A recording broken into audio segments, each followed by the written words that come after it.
In the last federal election, where Prime Minister Justin Trudeau won with a minority government, there was and still is talk about how the Western provinces felt alienated. The feeling has given rise to the new federal party called Maverick Party, formerly known as Wexit Canada. It's a Canadian federal political party. It advocates for the secession of Western Canada, including Alberta, BC, Saskatchewan, and Manitoba. And joining me now is the interim leader and former Conservative House leader, Jay Hill. Welcome to BCN, Jay. Well, it's a pleasure to be here, Hal. Now, Jay, you retired from politics 10 years ago, a decade ago. Why jump back into the fire now? Well, as I said when I was interviewed shortly after I've taken this step back the end of June, so 3 months ago, it really is because of my grandchildren. I'm fortunate to have 3 grandchildren now, and increasingly I'm concerned about the future that is going to be facing them very shortly. So tell our little viewers about Jay Hill, outside of the fact that you were the former leader of the House of Commons, a former Minister of State. You're also, what, a farmer, right?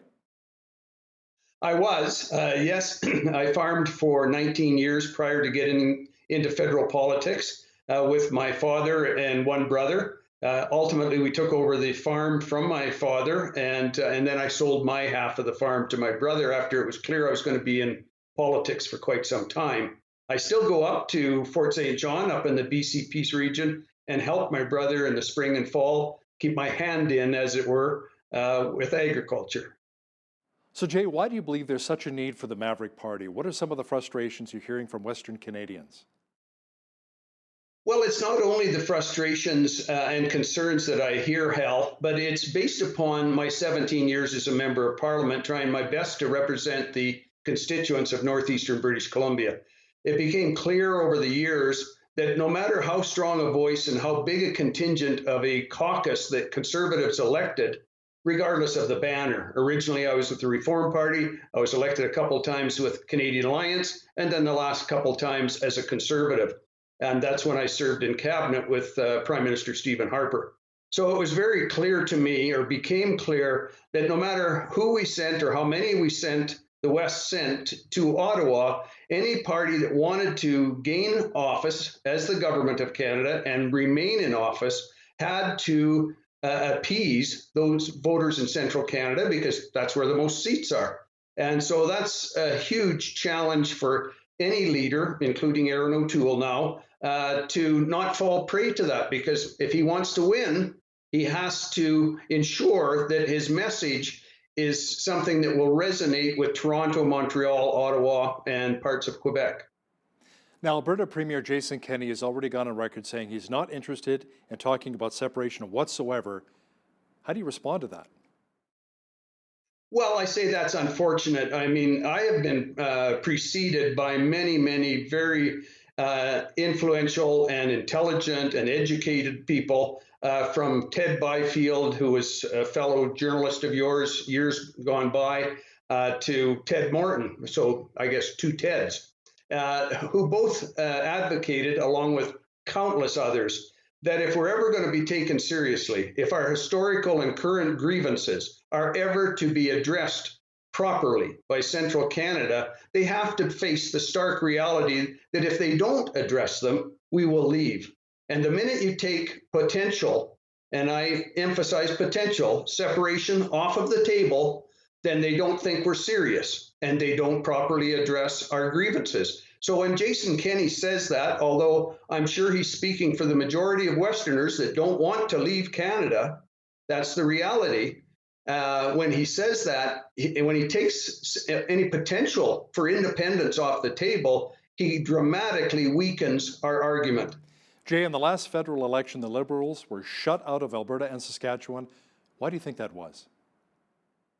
Well, clearly the majority of people in both provinces, Hal, are conservative-minded. They believe in free enterprise. They believe in smaller, not larger government. They believe in the power of the individual to create his or her own future. And when you see that independent streak, that's why we have a growing number of frustrated Westerners, especially in Alberta and Saskatchewan, that are saying, wait a minute, we can keep electing Conservatives and sending them to Ottawa till the cows come home. It's not going to change the fundamental way our country is structured or are going to get us constitutional reform. Jay, Manitoba may jump on board secession, but I'm not so sure about British Columbia. I mean, that's a province that's quite divided. There still appears to be a lot of Liberal support there, especially in the lower mainland of the island. The Okanagan seems more conservative. But how will you get the entire province on board? Well, I don't think we need to, Hal. Clearly, one of the lessons that we learned thanks to the First Nations in Quebec was during the Quebec referendum in 1995. We found that if the country is divisible, and it is, with the properly asked question on independence or separation, then also provinces are divisible. And so, what I would say in addressing that question of yours is that British Columbia would be in a very unique situation if Vancouver, the lower mainland, and Vancouver Island, where the vast majority of the population for the province is, voted overwhelmingly against independence, but the rest of the province, east and north of Hope, British Columbia, at the front end of the Fraser Canyon, all voted for it. You know, you could rapidly see that there would be a tough choice there to make. If the remainder, the 2/3 of the province that really has the natural resource wealth and revenue that feeds a lot of Vancouver and the lower mainland, if they opted to go with Alberta and Saskatchewan, what would the remainder do when they were physically cut off from the rest of Canada, similar to what Alaska is cut off from the United States, the lower 48? I mean, not an impossible situation with Alaska as the example, but it would still be a tough choice for British Columbia to make, I think. Well, you know, a lot of Alberta politicians I've spoken with, Jay, they say if we're going to take a part of BC, we need, you know, somewhere where we can get our product to Tidewater. So we may go to northern BC, whatever the case is, but we need some help in that regard. How do you see the current policies of the Conservative Party of Canada? Are they more red Tory policies? Well, unfortunately, what we've seen just in the last couple of weeks from Aaron O'Toole is once again, he is shifting his policies from what he was saying during the leadership race in order to try to appease Quebecers and people in central Canada. He has recently stated that he's ready to expand the definition of Quebec as a nation within a nation. What does that mean? He doesn't really say.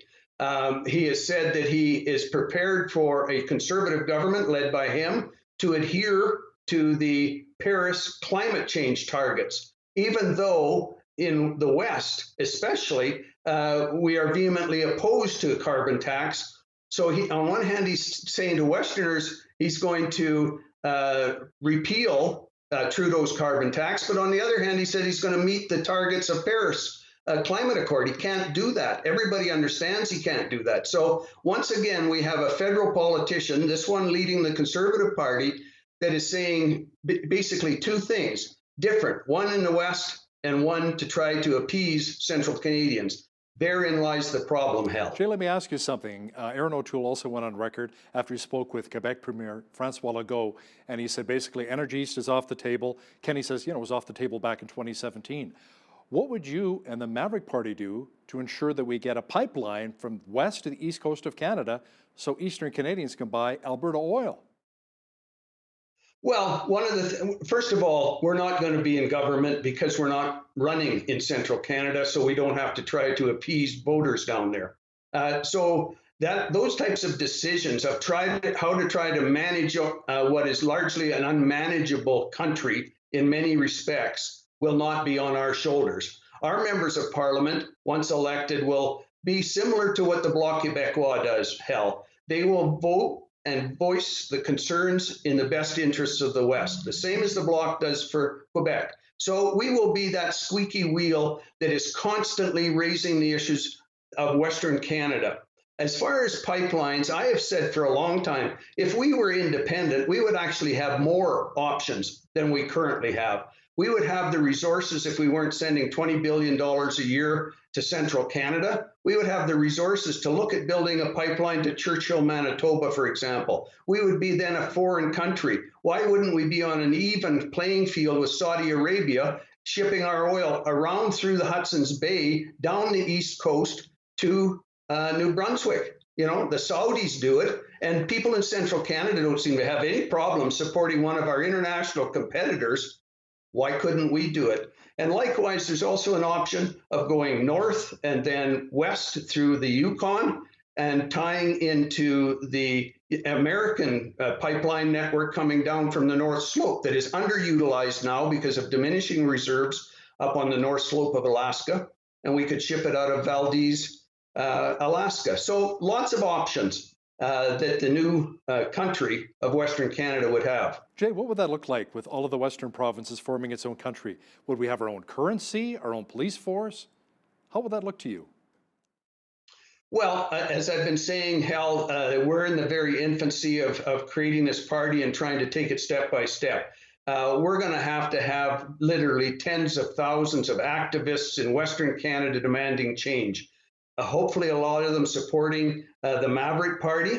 But the reality is that we'll have to all work together to look at different options. As we move forward, our party, for example, for the part that we will play, we will want to have a solid, credible founding convention that includes a policy discussion on many of the issues, a couple of which you've just raised, very important issues about how independent we will be from the remainder of country, all of Canada. All of that would have to be negotiated, obviously, and that would be up to our members to set that policy as it should be. Jay, do you think it's really wise, though, splitting the right vote, the Conservative vote? I mean, we've got Maxime Bernier's party, the People's Party of Canada, the Maverick Party, the Conservative Party of Canada. Maybe that'll give Justin Trudeau a leg up in the next election. No, I don't think it will. And I've addressed that with some of my videos that are on our Facebook page, Hal. In fact, if you look at the fear campaign that'll be largely coming from the Conservatives on that issue of vote splitting, the vote splitting that occurred that gave Jean Chrétien 3 back-to-back majority governments, liberal majority governments, back in the 90s. And I'm very familiar because I was there for all 3 of them in the House of Commons. Were largely because Reform split the vote, the Conservative vote, with the Progressive Conservatives in Ontario, Quebec, and the Maritimes. That's where it largely happened. In the West, as you well know, the Conservative vote is consolidated and it's massive. 49 of the 104 ridings in Western Canada a year ago elected Conservative members of Parliament by huge margins. If we run in those ridings, and there's no decision yet as to how many ridings we will be able to run in because of our infancy, because of COVID, because of all of the challenges facing a new party. But if we ran even in all 49 of those, it would be virtually impossible to elect anyone other than either a Conservative or a Maverick.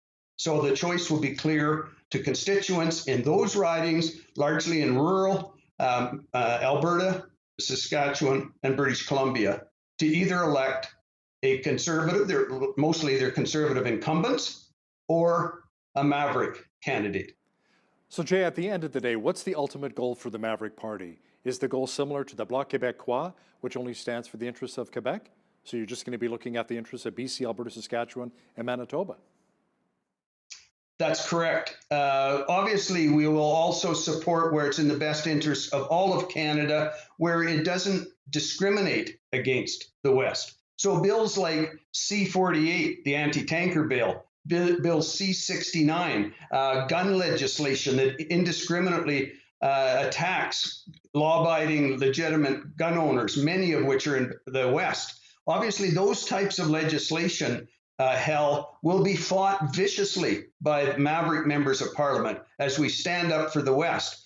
If there's legislation or a budget, for example, with a Conservative government that's putting forward positions and legislation that's good for all of the country, but also good for the West, of course, we will work with the Conservatives and vote for it. Now, if we have an early election, Jay, are you confident you'll have enough MPs to run?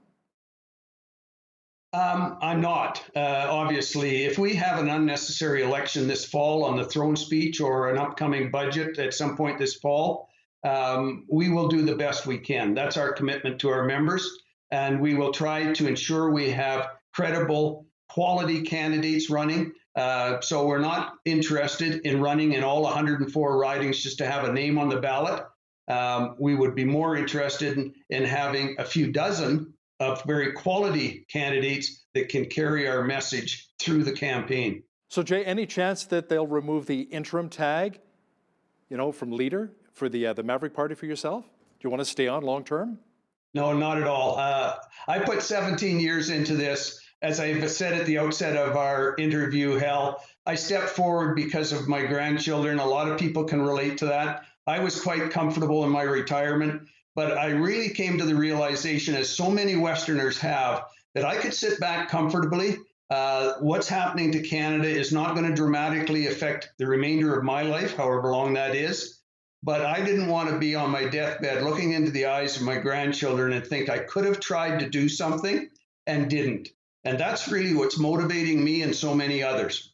Jay Hill, interim leader for the Maverick Party. Thanks for your time today. Thank you, Hal.